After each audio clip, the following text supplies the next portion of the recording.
राष्ट्रीय राजधानी दिल्ली, गुरुग्राम, नोएडा और आसपास के कई इलाकों में भारी बारिश ने एक बार फिर से मुसीबत पैदा कर दी है। भारी बारिश की वजह से ट्रैफिक जाम का लोगों को सामना करना पड़ रहा है। लोगों को अपने गंतव्य तक पहुंचने में मिनटों का सफर घंटों में तय करना पड़ रहा है। बारिश, बाढ़ से पहाड़ी और मैदानी इलाके में तबाही मची हुई है। उत्तराखंड, हिमाचल, कश्मीर, पंजाब, हर जगह एक सा हाल है। वहीं मौसम विभाग ने कहा है कि देश भर में सितंबर में मानसून सामान्य से ज्यादा बरस सकता है। मौसम विभाग ने 31 अगस्त को कहा कि इस महीने औसतन बारिश 167.9 मिलीमीटर रहता है, लेकिन इस बार 109% ज्यादा बारिश हो सकती है।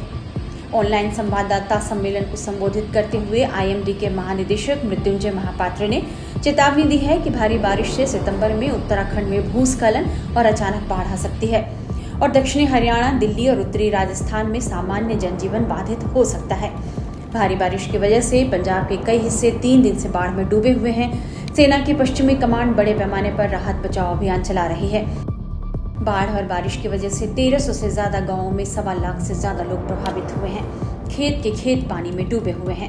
की कहना चाहोगे किन्ना के नुकसान होया पानी? नुकसान ਤੇ ਬਹੁਤ ਜ਼ਿਆਦਾ ਹੋ ਚੁੱਕਾ ਜੀ। ਇਹ ਜਿਹੜਾ ਲਾਗੇ ਸੱਕੀ ਦਾ ਨਾਲਾ ਪਾਲਾ ਨੇ ਇੱਥੇ ਘੱਟੋ ਘੱਟ 20 ਤੋਂ 25 ਫੁੱਟ ਪਾਣੀ ਆ। ਸੱਕੀ ਸਾਡੇ ਪਿੰਡ ਦੇ ਨਾਲ ਹੈ ਜੀ, ਸਪੈਦਿਆਂ ਦੇ ਗਾੜੀ ਆ ਸਾਡੇ ਪਿੰਡ ਦਿਸ ਰਿਹਾ ਜੀ।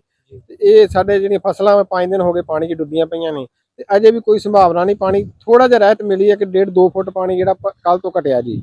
ਤੇ ਅਸੀਂ ਸ਼ੁਕਰ ਕਰਦੇ ਹਾਂ ਕਿ ਪ੍ਰਮਾਤਮਾ ਪਾਣੀ ਨੀਚੇ ਲਿਆ ਤੇ ਕਿਸੇ ਕੋ ਮੰਗਣ ਦੀ ਲੋੜ ਨਾ ਪਵੇ ਤੇ ਸਾਡੀਆਂ ਫਸਲਾਂ ਜਿਹੜੀਆਂ ਉਹ ਸਹੀ ਸਲਾਮਤ ਬਚ ਜਾਣ।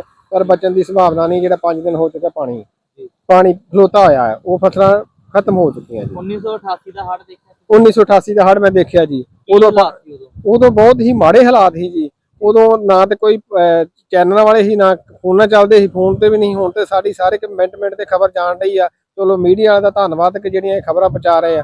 ਅਸੀਂ ਹੁਣ ਵੀ ਜੋ ਖਲੋਤੇ ਆ ਪਾਣੀ 'ਚ ਖਲੋਤੇ ਆ। ਆਹ ਦੇਖੋ ਸਾਰੇ ਝੋਨਿਆਂ ਦੀ ਫਸਲਾਂ ਜੋ ਡੁੱਬੀਆਂ ਪਈਆਂ ਨੇ ਤੇ ਸਰਕਾਰ ਨੂੰ ਇੱਕੋ ਬੇਨਤੀ ਕਰਦੇ ਆ ਵੀ ਜੇ ਧਿਆਨ ਦੇਣਾ ਵਾ ਕਿਸੇ ਦੀ ਕਿਸਾਨ ਦੀ ਬਾਹ ਫੜਨੀ ਆ ਤੇ ਉਹਨੂੰ ਸਹੀ ਸਲਾਮਤ ਆਣ ਕੇ ਗਰਦਾਵਰੀ ਕਰਕੇ ਉਹਦਾ ਮੁਆਵਜ਼ਾ ਦਿੱਤਾ ਜਾਵੇ ਤਾਂ ਜੋ ਥੋੜੀ ਬਹੁਤੀ ਬਾਹ ਫੜੀ ਜਾ ਸਕੇ। ਕਿਸਾਨ ਆਪਣਾ ਗਾਂ ਆਉਣ ਵਾਲੇ ਸਮੇਂ 'ਚ कणक का बीज लियावे, डाया नहीं मिलनी, ओदी मुश्किल ना आवे।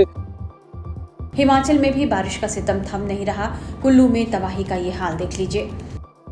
कुल्लू में आने वाले 3 दिनों के लिए बारिश का ऑरेंज अलर्ट है। कहां पे क्या परेशानियां हैं, किस तरीके से प्रशासन की तैयारी है, इस पर बात करने के लिए हमारे साथ तरुण रविश हैं जो कुल्लू की डिप्टी कमिश्नर हैं। मैम, किस किस जगह पे ज्यादा परेशानी है और कैसे लोगों को हिदायत दी जा रही है, कैसे सेव किया जा रहा है?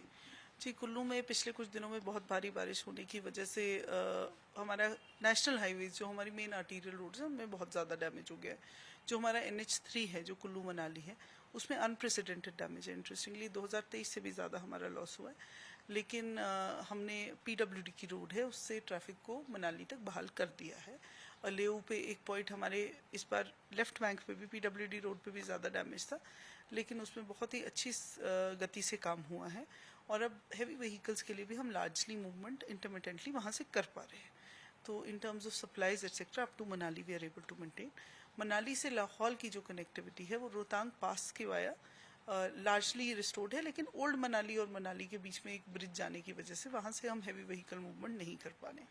लेकिन इन टर्म्स ऑफ जो टूरिस्ट फंसे थे जो आ रहे हैं लाहौल से वो वाया रोहतांग पास आ पा रहे हैं और नीचे की कनेक्टिविटी हमारी बहाल है।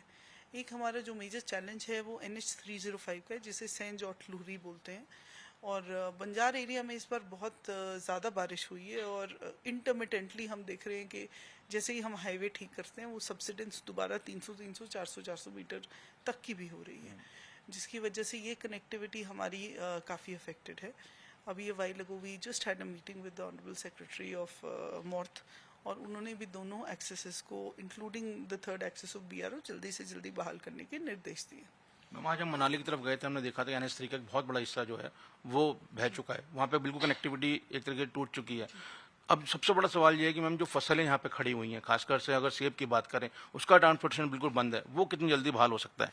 नहीं, जैसे मैंने आपको बताया कि हमारा मनाली तक वाया लेफ्ट बैंक ऑलमोस्ट पूरा एरिया कनेक्ट हो गया है। 2 जगह पे हमने PWD की कनेक्टिविटी रिस्टोर की। एक बहानू ब्रिज लोकेशन है और एक जो अलेओ के वाया है, जिसके बाद छोटी गाड़ियों के माध्यम से, पिकअप्स वगैरह के माध्यम से सेब का मूवमेंट हम करा पा रहे हैं at least on the Kullu Manali access.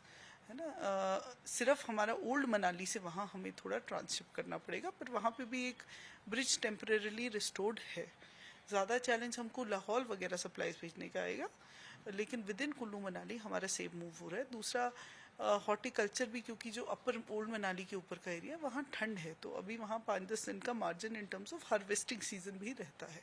So we are hopeful that by then हम आज वहाँ पे जो ओल्ड मनाली की कनेक्टिविटी है वहाँ का काम शुरू करा रहे हैं। सो होपफुली वहाँ एक बेली ब्रिज लगेगा and hopefully in the next 7-10 days हम वहाँ से heavy vehicle movement via Rohtang pass at least कर पाएंगे।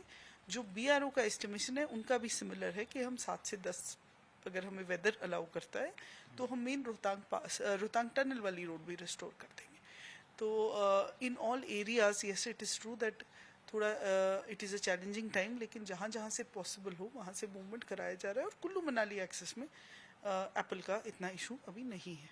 मैम, अगर आने वाले 3 दिनों की बात करें जो ऑरेंज अलर्ट है, तो कहाँ का संभावना है कि बारिश ज़्यादा हो सकती है? और जो नुकसान की हम बात कर रहे हैं, क्या ऐसी कोई एस्टिमेट है कि इस जगह पे थोड़ा नुकसान हो सकता है, वहाँ पे एक्स्ट्रा फोर्सेस की जरूरत है? जी देखिए, क्योंकि डिस्ट्रिक्ट वाइज हमारे अलर्ट्स आते हैं और अभी क्योंकि वेस्टर्न डिस्टर्बेंस भी है साथ में, तो पूरे एरिया में ही हम बहुत हैवी डाउनपोर देख रहे हैं। और ऐसे में हिल एरियाज़ में डिस्टेबलाइज हमारे जहाँ भी हाईवेज वगैरह होते हैं वो ज़्यादातर हो जाते हैं, and we have seen it in the past few days also. तो जो हमारा लोगों से आग्रह है कि आप अनस्टेबल एरियाज़ के आसपास ना आएँ, बहुत नेसेसरी नहीं है तो ट्रैवल नहीं करें, और नदी नालों के पास बिल्कुल मत जाइए। साथ ही साथ कुछ जो लो लाइंग एरियाज़ में प्राइवेट बिल्डिंग्स होती हैं या कुछ हमारे गांव में क्रैक्स आने, तो उनको भी फॉर सेफ्टी रीजंस हम खाली करके वहाँ पे हम रिलीफ कैंप्स चला रहे हैं। मैम, अगर ये एक रूट की बात करें, दिल्ली से हम मनाली ये कुल्लू की तरफ आते हैं, कुल्लू से दिल्ली की तरफ जाते हैं, वहाँ भी काफ़ी डिस्टर्बेंस देखने को मिल रही है, तो जो लोग यहाँ फंसे हैं वो किस तरीके से आगे मूवमेंट कर पा रहे हैं? जी, जो दिल्ली से कुल्लू तक की कनेक्टिविटी, कुल्लू से मनाली का मैंने आपको विस्तार में बताया, वो एक्चुअली सारी डिस्टर्बेंस वैसे मंडी जिले के एरिया में पड़ती है। NHAI का ये रोड है और पंडो के आसपास वो बार बार लैंडस्लाइड से फॉल करता है, लेकिन जैसे ही क्लियर वेदर विंडोज मिलती है इंटरमिटेंटली उसको खोल दिया जाता है और जो ट्रैफिक स्टक होता है उसको निकाल देते हैं। ऑल्टरनेटली एक हमारा कंडी कटौला का रोड है जो PWD मेंटेन करती है, और उसके माध्यम से लाइट व्हीकुलर मूवमेंट ऑल्सो हम पैरेलली ऊपर से कराते हैं। तो कनेक्टिविटी डिसरप्टेड है, लेकिन every clear weather window that we get we are able to ensure movement, and उसी के माध्यम से हमारी एसेंशियल सप्लाईज भी मेंटेन हो रही हैं। Thank you. तो ये थे डीसी, जिनका कहना है कि प्रॉब्लम्स आ रही हैं, लेकिन प्रशासन पूरी तरीके से मुस्तैद है, लोगों को सुविधा मुहैया कराने के लिए लगातार सर्विसेज जो हैं वो दी जा रही हैं। पंजाब, हिमाचल, उत्तराखंड से लेकर महाराष्ट्र, गुजरात तक तबाही का मंजर है। लाखों लोग विस्थापित हो चुके हैं और राहत बचाव कार्य युद्ध स्तर पर जारी है। कई राज्यों में रेस्क्यू ऑपरेशन चलाया जा रहा है।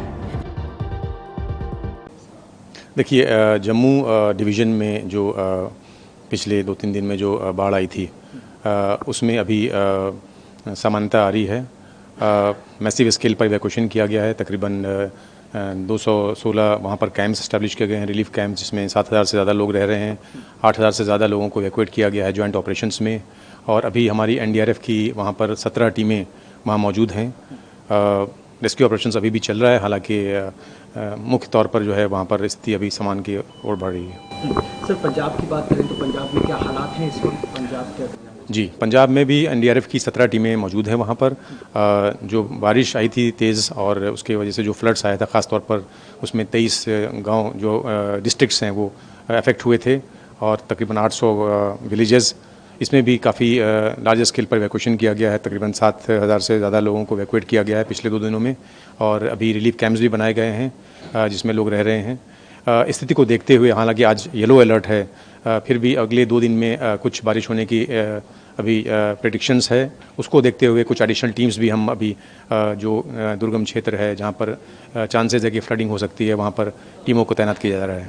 सर, उत्तराखंड में रिसेंट क्लाउड बर्स्ट को लेकर क्या कहना चाहेंगे? किस तरह से वहाँ पे तैयारियाँ की गई है? क्या ऑपरेशन वहाँ पे चल रहे हैं इस वक्त? जी देखिए, उत्तराखंड में हमारी एक डेडिकेटेड यूनिट है जिसमें पूरी बटालियन वहाँ पर मौजूद है, और SDRF भी वहाँ पर साथ में काम कर रही है। क्लाउड बर्स्ट के इंसिडेंट्स लगातार वहाँ पर हो रहे हैं, केदारनाथ में हुए हैं, और जो 4 धाम यात्रा के दौरान भी कई बार लैंडस्लाइड्स हुए हैं जिसमें हमारी टीमों ने काम किया है। अभी कल रात में भी 3 इंसिडेंट्स हुए हैं जिसमें चमोली, बालेश्वर में और रुद्रप्रयाग में ये इंसिडेंट्स हुए हैं। हाँ, उसमें कुछ घर को क्षति हुई है, कुछ लोग मिसिंग बताए जा रहे हैं, टीमें वहाँ पर तैनात हैं और रेस्क्यू ऑपरेशंस चल रहा है। सर अगर हम बात करें किस तरह के ऑपरेशनल चैलेंजेस आप लोगों के सामने आ रहे हैं, क्योंकि मोस्टली हिल्स एरिया है जी। और वहाँ पे इवैक्यूएशन भी करना है और इक्विपमेंट्स भी पहुँचाना है, तो किस तरह के चैलेंजेस आप जी बिल्कुल, देखिए हिल एरियाज़ में एक तो कई बार जो रास्ता होता है वह बाधित हो जाता है, लैंडस्लाइड्स आते हैं, रोड ब्लॉक्स होते हैं, पहुंचने में मुश्किल होता है। 10 किलोमीटर और 15 किलोमीटर की भी अगर डिस्टेंस है तो कई बार घंटों लग जाता है ऐसी स्थिति में। और वेदर अगर ख़राब होता है तो एयरलिफ्ट का भी एक इशू रहता है, वो मौसम साफ़ होने पर भी ये कार्रवाई हो सकती है। तो ये चैलेंजेस होते हैं, इसलिए कई बार जो हमारे रेस्क्यूअर्स हैं उनको जो टेरेन होता है उसका रूट पकड़ना पड़ता है, रास्ते बनाने पड़ते हैं खुद अपने आप, और जो हैवी मशीनरी होता है, जो उनके जो इक्विपमेंट्स होते हैं उनको साथ लेकर के चलना पड़ता है। तो इसके लिए उनको मनोबल, उनका जो मानसिक और जो फिजिकल स्थिति है उसको बहुत मजबूत रखना पड़ता है। सर ओवरऑल डिप्लॉयमेंट अप्रॉक्स पूछी जाए अगर ग्राउंड पे एनडीआरएफ तो क्या? देखिए अभी जो जम्मू रीजन में तो स्थिति जो मैं बताया कि सामान्य की ओर बढ़ रही है।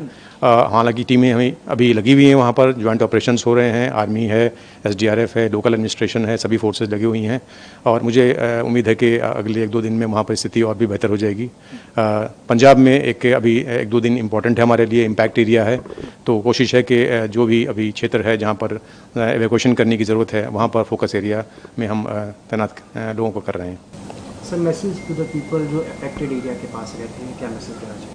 जी बिल्कुल, मैं ये कहना चाहूँगा कि जो लोग टूरिज़्म के लिए बाहर जा रहे हैं, जो ट्रैवल एडवाइज़री है उसका ध्यान रखें, उसका पालन करें। मौसम की जो एडवाइज़री है उस पर ख्याल रखें, ख़ास तौर पर नज़र रखें। ख़ास तौर पर जो रोड से जाते हैं, अगर रोड बाधित है, पानी है उसमें, फ्लडेड है, तो उसको पार करने की कोशिश ना करें, ये घातक हो सकता है। तो इसलिए कोशिश ये रहनी चाहिए कि घर में अगर रहें वो सेफ़ रहेगा, तो stay safe and keep safe. Sir आगे सवाल, आईएमडी से कोऑर्डिनेशन आप लोग का चल रहा है? जी बिल्कुल, आईएमडी से और सीडब्ल्यूसी से हमारा बहुत ही क्लोज कोऑर्डिनेशन रहता है। हर ऑपरेशंस में उनकी जो इनपुट्स आती है उनके बेसिस पर टीम्स का डिप्लॉयमेंट होता है, एडवांस इन्फॉर्मेशन मिलती है तो टीम्स को प्री पोजीशन करते हैं हम। इसके अलावा जो एसडीएमएज हैं, रिलीफ कमिश्नर्स हैं स्टेट के, उनके साथ भी हम समन्वय करते हैं कि क्या स्थिति है, पास्ट हिस्ट्री क्या रहा है और अभी क्या स्थिति आने वाली है, उस हिसाब से एसडीआरएफ एनडीआरएफ मिल करके काम करते हैं।